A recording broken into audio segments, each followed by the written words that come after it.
오늘 속죄제에 대한 내용을 잠시 살펴보면 22절에 그릇 범죄하여 라는 말씀이 있습니다. 이 그릇 범죄하였다는 것은 무언가 틀렸다는 뜻입니다. 근데 이 틀렸다는 것이 모세를 통해서 말씀하신 명령을 지키지 못했다 하는 뜻으로 한 번 더 설명을 하고 23절에 여호와께서 모세를 통하여 너에게 명령한 모든 것을 여호와께서 명령한 날 이후로부터 대대로 지키지 못해서 부지중에 범죄하거든 이렇게 되어 있습니다. 그릇 범죄한다는 말은 부지중에 자기도 모르는 사이에 범죄했다. 이걸 실수라고 볼 수 있고 허물 이렇게 볼 수 있습니다. 여기에 뒤에 나오는 말씀을 좀 추가해 보면 고의로 저지른 허물이 아니라는 것입니다. 자기도 모르게 자기가 지금 무슨 일을 하는지 다른 것에 정신이 쏠려서 자기도 모르게 저지른 실수, 허물 이런 뜻이 됩니다. 그런데 24절 말씀에 부지중에 행한 범죄인데도 불구하고 회중이 하나님 앞에 범죄하거든. 이 회중이 한다 이 말은 사람들 공동체의 무리가 부지중에 하나님의 말씀을 거역했는데 부지중에 온 회중이 범죄했던 이 이유를 그 시대의 정신 그들이 전체가 자연스럽게 오해하는 행위 이런 것이 있을 수 있다는 것이죠. 그 시대에 그들이 생각하기를 이것이 맞는 것 같아 라고 생각했는데 그것이 하나님의 말씀에 배치될 수가 있다 이 말입니다. 시대마다 그런 상황은 많이 있습니다. 그리고 그런 것을 누군가 가르치거나 교육하거나 홍보할 수 있고 그것이 하나님의 말씀을 충분히 검토하지 않은 행동으로 나올 수가 있는 것입니다. 이것은 회중 공동체의 어떤 특징이 되는 것이지요. 집안에 가풍이 있습니다. 지역에 특징이 있습니다. 그 지역 사람들마다 정서가 있습니다. 그 지역에 나름대로 그들만의 독특함이 있습니다.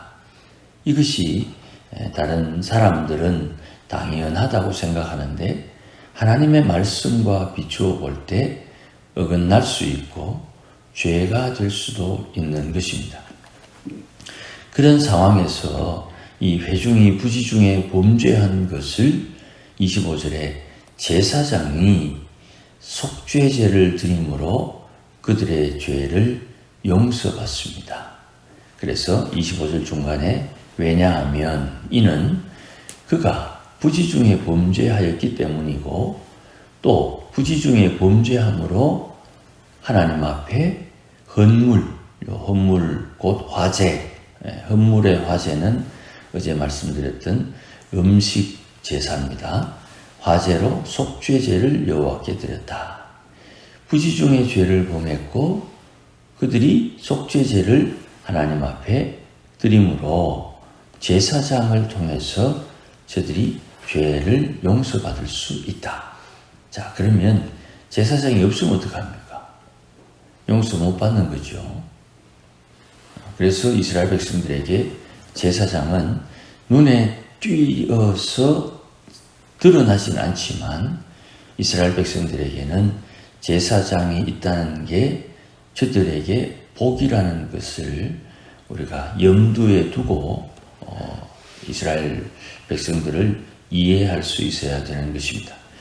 24절 말씀에 조금 어긋난 표현이 하나 있는데 수송아지 한 마리를 여호와께 향기로운 화제로 드리고 그럴 때 이 화제라는 말은 어제 말씀드렸던 음식 제사가 아니죠. 송아지로 드리는 거니까 밀가루, 이 곡물로 만든 음식을 드리는 제사, 그것을 화제라고 말씀했고, 여기에 동물을 잡아서 희생제물로 드리는 화제는 말 그대로 불로 드리는 제사, 번제를 말하는 것입니다.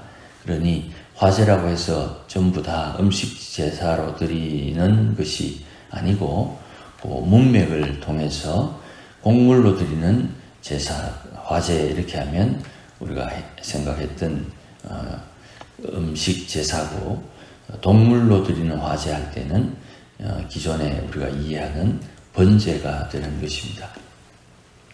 그래서 이런 제사는, 속죄제는 26절에 회중, 이스라엘 백성들 가운데 거류하는 타국인 이들도 하나님 앞에 속죄제의 혜택을 볼 수 있다. 그렇게 말씀을 합니다. 27절 말씀에 한 사람이, 앞에는 회중이고, 한 사람이 부지 중에 범죄했을 경우에도 속죄제를 드려라. 이 속죄제는 제사장이 속죄제를 드림으로 그 사람이 사함을 받는다. 속죄제를 드릴 때 본토인이든지 타국인이든지 동일하게 하는데, 30절에 보시면 범하면, 고의로 범죄하면 누구나 여호와를 비방하는 자니, 이렇게 되어 있죠. 고의로, 개인이 고의적으로 하나님 앞에 어떤 죄를 범하게 되면 여호와를 비방하는 자다. 그는 백성 중에서 끊어질 것이다. 요 고의로 범하는 죄, 이걸 줄여서 고범죄라고 합니다. 이 고범죄는 결과가 어떻게 될지 분명히 알고 짓는 죄입니다. 이거는 단순하게 우리가 감정에 격해서 저지르는 죄가 아니고, 감정에 의해서 저지르는 죄임에도 불구하고 생각해 볼 때, 이 행실을 하게 되면 어떤 결과가 나오겠다는 것을 알고 저지르는 죄입니다. 구약 성경의 대표적인 고범죄는 다윗이 저지른 죄지요. 다윗이 밧세바를 범하고 우리아를 죽이는 그 죄, 그 살인죄, 그 죄가 대표적인 고범죄가 됩니다. 그 고범죄, 고의로 하나님 앞에 계명을 범하는 살인죄를 지었을 때 다윗이라 할지라도 하나님을 비방하고 하나님을 대적했다. 그래서 그는 그 땅에서 끊어질 위기에 처하게 되는 것이죠. 똑같은 내용을 반복합니다. 31절에 그런 사람은 여호와의 말씀을 멸시하고 그의 명령을 파괴했다. 그의 명령을 파괴했다. 이 명령은 계명입니다. 그렇기 때문에 그의 죄악이 자기에게로 돌아간다. 자기 머리로 돌아가서 하나님 앞에 끊어지게 된다. 이렇게 말씀을 합니다. 실제로 다윗이 그 죄를 범하고 난 뒤에 선지자가 와서 그 사람이 바로 당신이다 하는 이야기를 할 때 다윗이 내가 하나님 앞에 죄를 범했도다 라고 말을 하고 나면 선지자가 하는 이야기가 당신이 회개하지 아니했으면 하나님께서 다윗을 죽였을 것이다. 자기를 보내면서 말씀에 순종하지 않는 다윗을 죽이려는 결정을 이미 해 두었다고 선지자가 이야기를 합니다. 이게 아주 무서운 말씀이죠. 우리가 고의로 하나님 앞에 범죄하게 되면, 다른 말로 내가 지금 무슨 짓을 하고 있는지 모르고 그 죄를 범해서 망정이지, 우리가 이미 내 마음에 의식하고 나도 모르게 짓고 있는 이 죄를 깨닫게 될 때 이 속죄제를 드리는 조건이지요. 내 죄를 알지 못하다가 죄를 깨닫게 될 때 하나님 앞에 드리는 속죄제. 이게 우리의 허물과 죄가 순간순간 드러나거나 깨달을 때마다 주여 하나님이라고 부르는 그 한마디 고백 속에 이 속죄제의 의미가 숨어져 있는 거예요. 이게 회개지요. 회개를 구약적 배경에는 그 의식 절차가 있는 거예요. 회개하는 절차가 있다는 말입니다. 예식 절차, 그 장례 절차, 결혼 절차, 이 절차가 있다는 말입니다. 결혼은 뭐 사람들이 다 즐거워하는 일이니까 기쁜 일의 표현이라면 장례는 슬픔을 대표하니까 슬픔에도 절차가 있고 기쁨에도 절차가 있다는 말입니다. 그러니 회개의 절차, 회개의 의식, 예식 절차 이렇게 말할 때에 기쁨의, 슬픔의 절차를 말하는 거예요.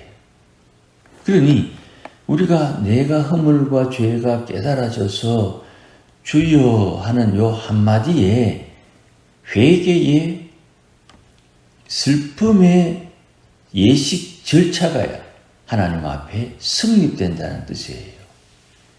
그러니까 회개를 두려워한다는 것은 신앙적 가치에 기본적 이해가 없는 거예요.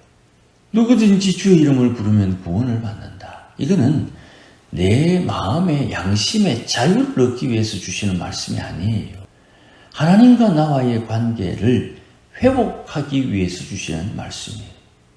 용서받지 못할까 두려워함으로 하나님 앞에 회개하는 것은 하나님이 정하신 범주를 벗어나지 않으면 어떤 모양이든지 사람들이 볼 때 이상하게 생각하거나 저 사람을 무시하거나 또 품위가 없다, 품격이 없다는 소리를 들어도 회개가 먼저다. 그게 더 중요한 거예요. 회개는 누구를 대상으로 지목해서 하는 게 아닙니다. 누구나 다 하나님 앞에 회개해야 되는 겁니다. 우리가 당장 말로 언어로 하는 기도가 어느 정도 정리되고 나면 나도 모르게 주여 주여 하는 소리를 낼 때가 있죠. 길 가다가 내가 나의 허물을 깨달아서 아이고 주여, 다른 사람 아무도 모르지만 나만 그 순간 내 마음에 내 머리에 기억나고 생각나서 부끄러워 하나님 앞에 아이고 주여 할 때 그 한마디가 속죄제가 된다는 말이죠. 제물은 어디 있습니까? 예수님의 피가 제물이고 예수님의 찢긴 살이 제물이죠. 그런데 제사장이 아닌데 어떻게 회개가 성립하느냐? 너희는 왕 같은 제사장이요 선지자다 말이죠. 왕, 제사장, 선지자. 어떻게 그런 일이 일어날 수 있습니까? 예수를 믿으니까. 예수님이 십자가에 달리실 때 제사장으로 자기의 죽음을 하나님 앞에 희생 제사로 드렸고, 예수님께서 왕으로서 유대인의 왕이라는 패를 붙은 십자가에 달리셨고, 예수님께서 선지자로 주께서 이 일을 행하시는 이유를 분명히 알고 십자가에서 죽으셨고 부활하셔서 하나님의 우편 보좌에 인도받게 되는 것이죠. 예수 믿는 사람들이 예수님처럼 그리스도처럼 하나님 앞에 왕, 제사장, 선지자의 직임을 받되 사람마다 한 분야, 왕으로서의 역할, 제사장으로서의 역할, 선지자로서의 역할을 두드러지게 감당하게 되는 것이, 이 신학적인 내용을, 절차를, 과정을 우리가 이미 다 배워서 알고 있어요. 그런데 이것이 내 행동 생활 속에 자연스럽게 묻어나야 된다 이 말이에요. 그러니 성도가 길 가다가 문득 깨달은 나의 허물과 죄 때문에 아이고 주여 하는 그 한마디가 하나님 앞에 허물과 죄를 깨닫게 되고 용서받는 그런 중요한 절차가 되는 거예요. 이런 것을 우리 하나하나 잘 묵상하면서 그 지식을 가지고 있어야 됩니다. 그래야 하나님과 만날 때에 하나님 앞에 은혜가 얼마나 큰지, 얼마나 은혜를 누리며 살고 있는지 깨닫게 되는 것입니다. 32절에서 36절에 나오는 이 말씀은 안식일에 나무하는 사람인데, 이 나무하는 사람을 우리 나라의 나무꾼이 산에 나무하러 갔다 하는 그런 정도로 생각하면 곤란합니다. 그만큼 우리만큼 나무도 없거니와 불 피우기 위해서 나무를 줍는 행위, 이렇게 이해하는 것이 나을 것 같습니다. 그러면 나무하다가 발견된 이 사람의 입장에서는 그 나무 몇 개 주웠는 그게 뭐 그래 큰 죄가 되나, 그렇게 억울해하거나 또 화를 낼 수가 있습니다만은, 여기에서 나무를 줍는 행위가 불을 피우기 위한, 또 불을 피워 무언가를 먹기 위한 행위의 기초다, 이렇게 이해할 수 있어요. 그래서 나무하는 사람을 발견했는데 이 사람을 어떻게 처치해야 되는지 알지 못하고 있을 때 하나님께서 그를 어떻게 해야 하는지 구체적으로 모세에게 말씀해 주십니다. 자, 여기서 중요한 거예요. 모세는 하나님의 영을 받았고, 모세가 받은 영을 70장로들이 나누어 받았다 그랬지요. 그러면 하나님의 영을 받은 모세가 하나님의 말씀은 알고 있는데 그 말씀에 어긋난 안식일을 거역한 사람을 어떻게 처치해야 되는지는 지금 모르고 있죠. 그러니 말씀을 깨달았는데 그 말씀 깨달은 사람이 행동을 어떻게 할 것인가를 지금 모르고 있는 거예요. 그래서 어떻게 합니까? 하나님의 영이 모세에게 어찌해야 하는지를 가르쳐 주는 거예요. 말씀을 읽고 말씀을 공부하고 말씀을 깨닫는 행위에 성령이 역사하는 거예요. 중요한 거예요. 성령의 인도는 내가 생각나고 느끼는 대로 내가 이렇게 행동하고 성령이 허락해서 했다, 그렇게 얼버무려서 얼렁뚱땅 하는 게 아닙니다. 하나님의 말씀에 기초한 사람에게 하나님의 성령이 작동되는 거예요. 그 작동 메커니즘이 내 안에 있는 거예요. 이게 제가 말씀드렸던 내 몸뚱아리에 하나님이 심겨 놓으신 질서가 되는 거예요.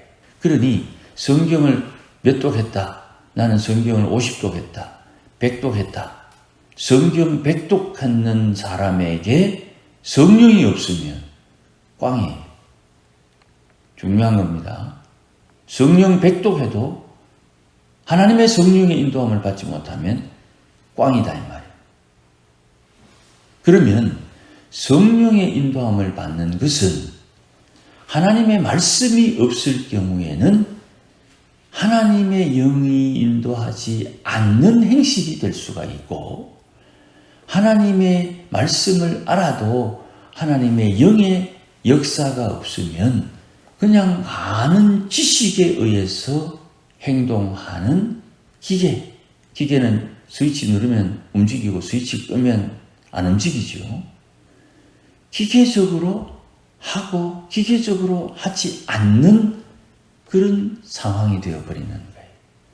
말씀 없는 하나님의 영의 인도함이라는 것은 우상 숭배할 수 있는 여지가 크고, 말씀만 있고 성령의 역사하심을 등한히 하게 되면 기계적인 사람이 되어버리는 거예요.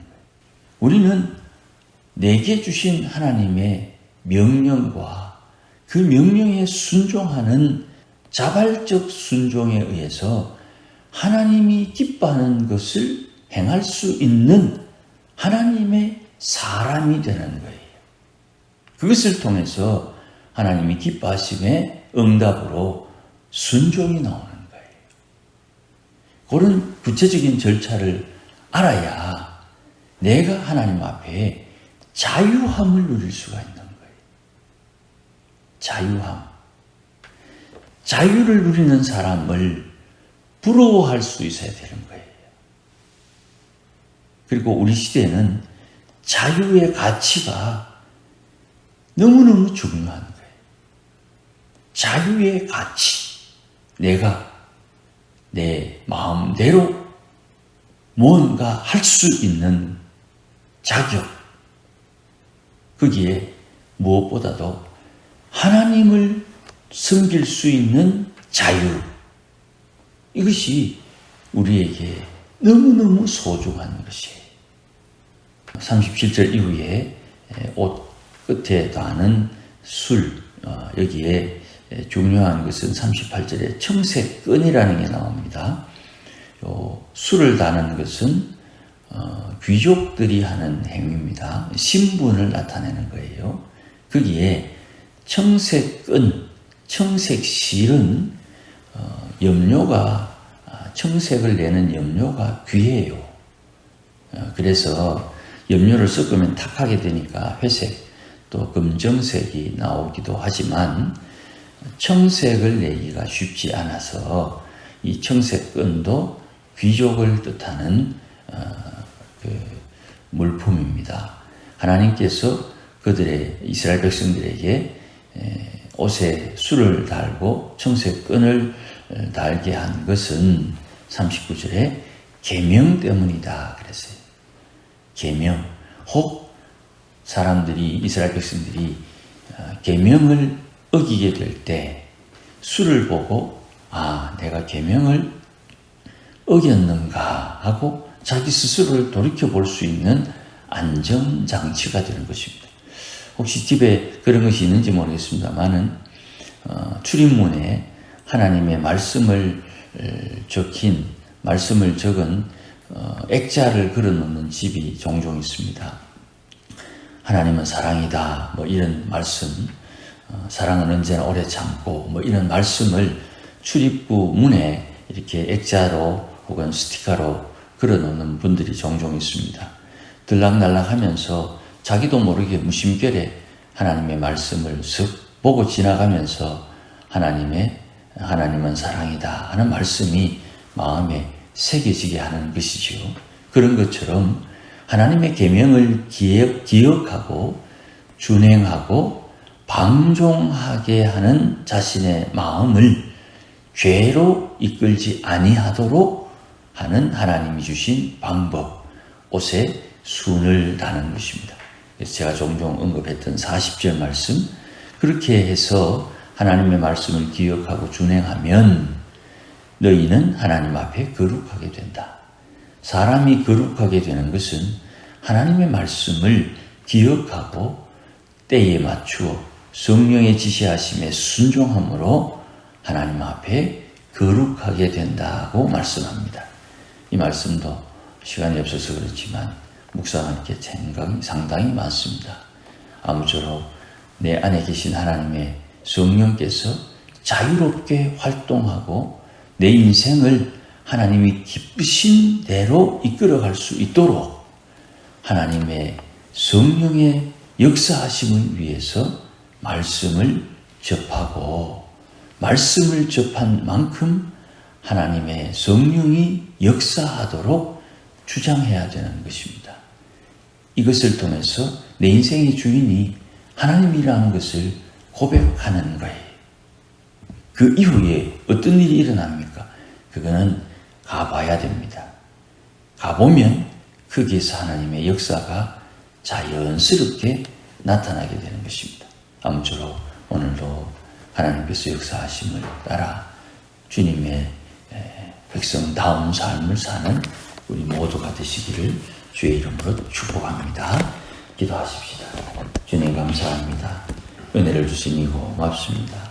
주를 위하여 사는 우리 온 교회와 성도들이 되게 하시고 속죄제, 어긋난 것이 기억나고 생각할 때마다 하나님 앞에 회개하는 지혜가 있게 하시며 오늘도 하나님의 성령께서 깨우쳐 주심을 따라 하나님을 위하여, 주를 위하여, 주의 교회를 위하여 하나님 앞에 헌신하며 순종하는 지혜로운 주의 권속들 되게 하옵소서. 예수님의 이름으로 기도하옵나이다. 아멘.